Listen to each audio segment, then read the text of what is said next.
Hello student, मैं एकता सिंह आप सभी का ज्ञान चैतन्य चैनल में बहुत-बहुत स्वागत करती हूँ। आज के इस टॉपिक में हम गुप्तोत्तर काल से रिलेटेड जितने भी यहाँ पर शासक हुए हैं उसको हम देखते हैं। तो सबसे पहले गुप्तों के समय से ही हमको क्या दिखता है, हुणों का आक्रमण दिखाई देता है, जो कि यहाँ पर स्कंदगुप्त के समय पे होता है। तो इसको यहाँ पर देखते हैं। तो सबसे पहले यहाँ पर होने वाला है आज का जो यहाँ पर देखेंगे, उसके अलावा भी देखेंगे। तो जो हर्षवर्धन है उसके कार्यकाल तक जो आज है यहाँ पर इस वीडियो में हो जाएगा, फिर उसके प्रशासन का हम अलग वीडियो देखते हैं। तो यहाँ पर जो है हुणों का आक्रमण हुआ था। हुण जो है मध्य एशिया की खाना बदोश जाति थी। हुणों ने यूची जाति को परास्त कर अपना मूल निवास स्थान छोड़ने को विवश किया। हुणों की दो शाखाएं थी, एक पश्चिमी और पूर्वी। पश्चिमी शाखा से रोमन साम्राज्य का आक्रमण कर रोमन साम्राज्य की नींव हिला दी। पूर्वी शाखा ने 5वीं शताब्दी में भारत पर आक्रमण किया। हुणों का पहला आक्रमण अगर देखें तो 455 ईस्वी में हुआ। स्कंदगुप्त ने इन्हें पीछे धकेल दिया। हुण आक्रमण ने गुप्त अर्थव्यवस्था को आर्थिक संकट में डाल दिया, जिससे गुप्तों को अपने सिक्कों में मिलावट करनी पड़ी। आगे देखते हैं। 500 ईस्वी के आसपास हुणों का नेता तोरमाण मालवा का स्वतंत्र शासक बन गया। धन्य विष्णु के एरण के वराह प्रतिमा अभिलेख में भी तोरमाण का जिक्र आता है। तो तोरमाण जो है मालव राज्य का स्वतंत्र शासक बन गया था, जो कि हुणों का नेता था।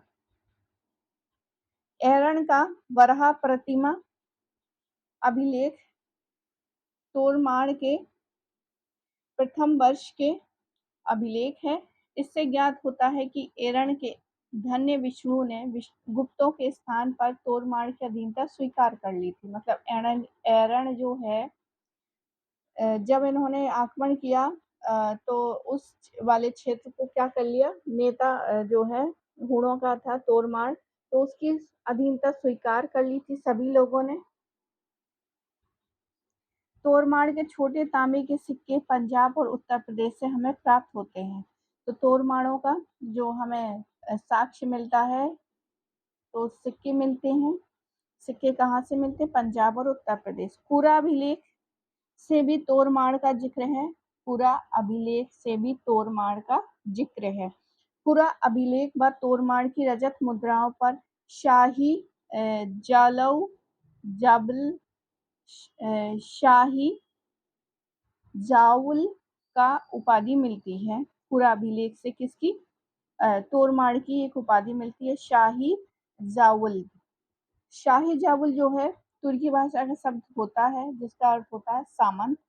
शाही उपाधि कुषाणों की भी थी। यहाँ पर जैन ग्रंथ कुलवय माला के अनुसार तोरमाण की राजधानी चंद्रभागा थी। नदी के पवैया थी और हरिगुप्त ने तोरमाण को जैन धर्म में दीक्षित किया था। तोरमाण के सेनापति कराल ने साकल को अपनी राजधानी बनाया था। तो तोरमाण के सेनापति कराल ने साकल को अपनी राजधानी बनाया था। तोरमाण के पुत्र मिहिर कुल को औलिकीय वंशीय मालव नरेश यशोधर्मा एवं मगध के गुप्त शासक नरसिंह गुप्त बालादित्य ने परास्त किया था। हेंगसांग के अनुसार मिहिर कुल को बंदी बना लिया गया, किंतु बालादित्य की मां के कहने पर उसे छोड़ दिया गया। मिहिर कुल जो है शैव मतावलंबी था। उसके सिक्कों पर नंदी का चित्र तथा जयतु वृषभ अंकित मिलता है। मंदसौर प्रशस्ति से भी उसके शैव होने की पुष्टि होती है। ऐसा माना जाता है कि हुणों ने ही हर हर महादेव का नारा दिया था। तो हर हर महादेव का नारा पूछ सकता है एग्जाम में, बहुत इंपॉर्टेंट है। तो ये जो है नारा किसने दिया था? तोरमाणों ने ही दिया था, या तोरमाणों कह रही हूँ, हुणों ने दिया था। मंदसौर प्रशस्ति के अनुसार मिहिर कुल ने यशोधर्मन से पूर्व शिव के अतिरिक्त किसी भी समक्ष शीश नहीं झुकाया था। तो मंदसौर अभिलेख प्रशस्ति, मंदसौर प्रशस्ति ये बताता है कि मिहिर कुल ने यशोधर्मन से पूर्व शिव के अतिरिक्त किसी के समक्ष शीश नहीं झुकाया था। मालवा नरेश यशोधर्मा की मंदसौर प्रशस्ति की रचना वासुल ने की थी। तो मालव नरेश यशोधर्मा की मंदसौर प्रशस्ति की रचना वासुल ने की थी। इसमें यशोधर्मन द्वारा हूण शासक मिहिर कुल को परास्त करने का वर्णन दिया गया है मंदसौर प्रशस्ति में।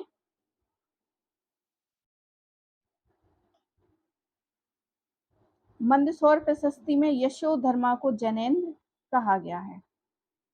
आगे देखते हैं, मिहिर कुल जो है बौद्ध धर्म का कट्टर शत्रु था।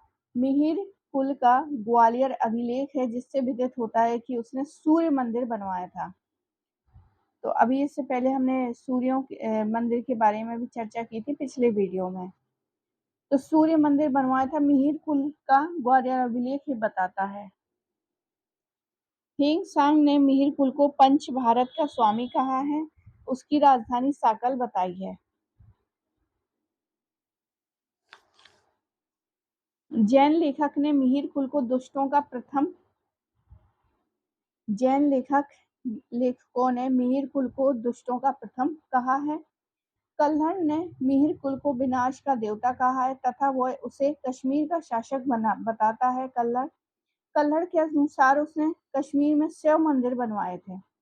कुड़ों ने संस्कृत को ही अपनी राजभाषा बनाई थी। उन्होंने मध्य एशिया व्यापार को क्षति पहुंचाई जिससे भारतीय व्यापारी दक्षिणी पूर्वी एशिया के व्यापार की ओर उन्मुख हुए। गुप्त साम्राज्य के पतन के बाद विकेंद्रीकरण प्रारंभ हो जाता है और क्षेत्रीय भाव की भावना विकास होती है। भूमि अनुदान की प्रथा में तेजी आई जिससे सामंतवाद का विकास हुआ। केंद्रीय सत्ता कमजोर हुई तथा क्षेत्रीय राजवंशों का उदय हुआ। गुप्त वंशों के पतन के बाद निम्नलिखित क्षेत्रीय वंश हमें देखते हैं। बल्लभी के मैत्रिक, तो इसको देखते हैं। बल्लभी गुजरात जो कि है।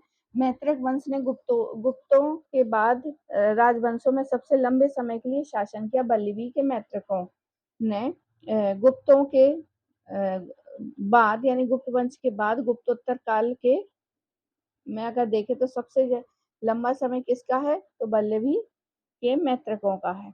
बल्लभी संवत और गुप्त संवत दोनों जो है 319 ईस्वी में शुरू हुए थे। बल्लभी शासक गुप्त संवत का प्रयोग करते हैं।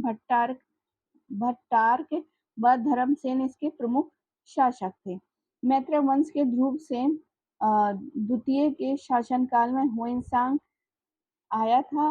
वह इसे हर्ष का दामाद बताता है।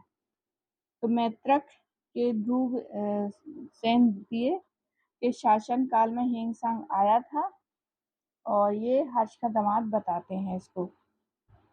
ध्रुव सेन ने हर्ष की प्रयाग एवं कन्नौज में भी भाग लिया था, सभाएं करता था, तो वहां पर भी भाग लिया था। इस वंश के शासक धरसेन चतुर्थ के दरबार में महाकवि भट्टी रहता था। तो इतना ही रखते हैं, छोटे छोटे वीडियो ही करेंगे।